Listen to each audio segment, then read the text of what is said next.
আজকে হঠাৎ করে গতকাল পর্যন্ত আমরা আলোচনা করছিলাম, আজকে হঠাৎ করে শুরু হয়ে গেল কি বেশ কয়েকদিন ধরে, মানে লাস্ট কয়েক ঘন্টায় সেটা ভাইরাল হলো, দাবানলের মতো ছড়িয়ে দেওয়া হলো সোশ্যাল মিডিয়াতে, যে একটিমাত্র ভোট দিয়েছিলেন শ্যামাপ্রসাদ, তাই তাকে কেন ক্রেডিট দেব, বাকিদের কেন নয়? শ্যামাপ্রসাদ মুখোপাধ্যায় না থাকলে আজকে ভোটাভুটিটা হতো সেই সময়? পশ্চিমবঙ্গ যে দরকার একথা কোনো কংগ্রেস নেতা, কোনো বাম নেতা কখনো বলেছিলেন? যার জন্য ভোট হলো, যিনি গিয়ে ব্যক্তিগতভাবে প্রত্যেক বঙ্গীয় কংগ্রেস নেতার সঙ্গে কথা বললেন, বাম নেতাদের সঙ্গে, কমিউনিস্টদের সঙ্গে কথা বললেন, ভোটাভুটির জন্য রাজি করালেন, তাকে ক্রেডিট দেব না তো আর কাকে দেব? আমি এক এক করে আসি। নিষিদ্ধা, দেখুন, এই 20শে জুন পশ্চিমবঙ্গ, শ্যামাপ্রসাদ মুখোপাধ্যায়, এগুলো একটা দিন বা মানচিত্রে একখণ্ড, একটা ভূখণ্ড বা একটা নামমাত্র নয়। শ্যামাপ্রসাদ মুখার্জি হচ্ছেন সেই ব্যক্তিত্ব যিনি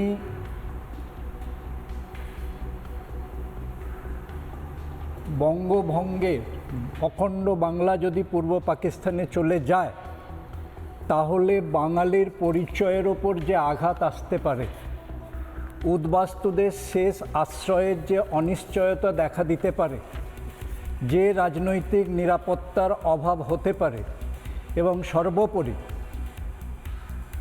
কলকাতার অর্থনৈতিক অঞ্চল হিসেবে যে স্বীকৃতি বা মান্যতা তখন ছিল, পশ্চিমবঙ্গের সার্বিক শিক্ষা, শিল্প ও সংস্কৃতির যে অবস্থা হতে পারত সেই সম্বন্ধে যিনি উদ্বেগ প্রকাশ করেছিলেন এবং যার ফলস্বরূপ শ্যামাপ্রসাদ এই দাবি তুলেছিলেন, সেটা একমাত্র ভারত কেশরী শ্যামাপ্রসাদ মুখার্জি, যার জন্যই তার কৃতিত্বটা পুরোপুরি প্রাপ্য। এবার বিষয়টা হচ্ছে সংগঠনগতভাবে তিনি সেটাকে অর্জন করেছিলেন কিভাবে, সেটা হচ্ছে দ্বিতীয় স্তর। যারা এই প্রশ্নটা তুলছে তারা হচ্ছে মাকে বাদ দিয়ে ছেলের বিষয়ে আলোচনা করা।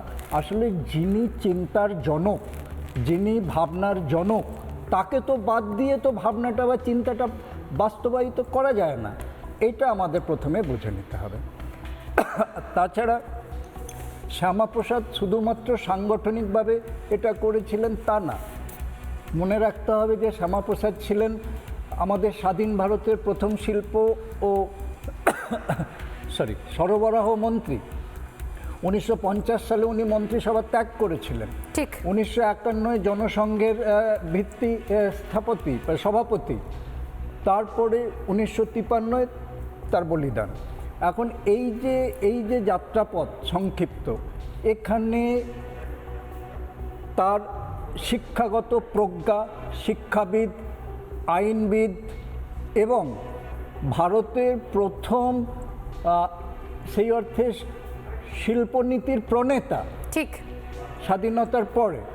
তো শ্যামাপ্রসাদকে যদি শুধুমাত্র এই একটা হিন্দু জাতীয়তাবাদী রাজনীতির বেড়াজালে আটকে আলোচনা করা হয়, তাহলে সার্বিক ঐতিহাসিক অবমূল্যায়ন করা হয়, মানে শ্যামাপ্রসাদের সম্বন্ধে মূল্যায়নের ঘাটতি থেকে যায় ঐতিহাসিকভাবে, এটা আমি মনে করি একদম। তো যার জন্য ওই শ্যামাপ্রসাদ কেন ক্রেডিট পাবে, তার আগে তো প্রশ্ন করা উচিত ছিল লেনিনের মূর্তি কলকাতায় কেন থাকবে। এই প্রশ্নটা আমার বারবার আসে, লেনিন মূর্তি কলকাতায় কেন?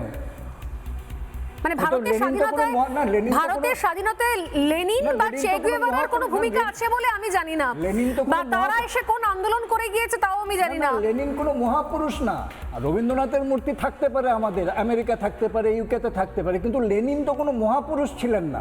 উনি একটা রাজনৈতিক দলের একটা মতাদর্শ দিয়েছে, মতাদর্শগত নেতা, তার সার্বজনীনতা নেই। তো লেনিনের তো সার্বজনীনতা নেই, সেটা তো মানতে হবে। তাহলে লেনিনের মূর্তি কেন, শ্যামাপ্রসাদের মূর্তি কেন বসায়নি আমাদের স্বাধীনতার পরে পশ্চিমবঙ্গে কংগ্রেস সরকার, সিপিএম সরকার, আমি জানি না, কিন্তু এখন বসাতে হবে, এখন বসানো হবে। আমি এই জায়গা থেকে আসবো যে নিঃসন্দেহে এই সিদ্ধান্ত নেওয়া হয়েছে এবং তাতেও আবার একটু নতুন করে অহেতুক কিছু বিতর্ক। কিন্তু আমার প্রশ্ন হচ্ছে, বামেরা শূন্য হোক জিরো হোক কোনো বিষয় নেই, বিষয়টা হচ্ছে এতদিন ধরে তারা ক্ষমতায় ছিল এবং তারপর যে ক্ষতিটা করে দিয়ে গেছে সেই ক্ষতিটারও হিসেব নেওয়ার সময় এসেছে। 34 বছর খুব কম সময় নয়। তার আগে কংগ্রেস কংগ্রেসের আমল, তারপর বামেদের আমল, 34 বছর প্লাস তারও আগের আমল ধরে নিন, 47 সালে ভারত স্বাধীন হয়, এটা 2026 সাল।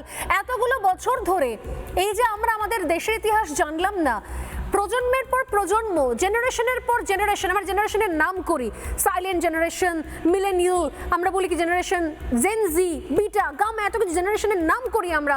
প্রজন্মের পর প্রজন্ম তারা নিজের রাজ্যের জন্মদিনটা জানলো না, তারা নিজের রাজ্যের জন্মদিনের জন্য অন্যতম যিনি চরিত্র শ্যামাপ্রসাদ মুখোপাধ্যায় তার ক্রেডিট জানলো না, অথচ তারা এই রাজ্যের 1 নম্বর বিশ্ববিদ্যালয়ে গিয়ে জেনে গেলেন যে তারা লেনিনের মূর্তি কেন থাকবে, লেনিনকে, চে গুয়েভারাকে, তাদের ভূমিকা, তাদের আদর্শ নিয়ে কিছু কিছু আকাশ কুসুম গল্প কথা তারা শুনে। নানা ধরনের কন্টেন্ট দেখার জন্য লাইক করুন, শেয়ার করুন আমাদের ফেসবুক পেজ, সাবস্ক্রাইব করুন আমাদের ইউটিউব চ্যানেল। পাশাপাশি অন্যান্য ব্রেকিং নিউজের জন্য অবশ্যই চোখ রাখুন রিপাবলিক বাংলায়।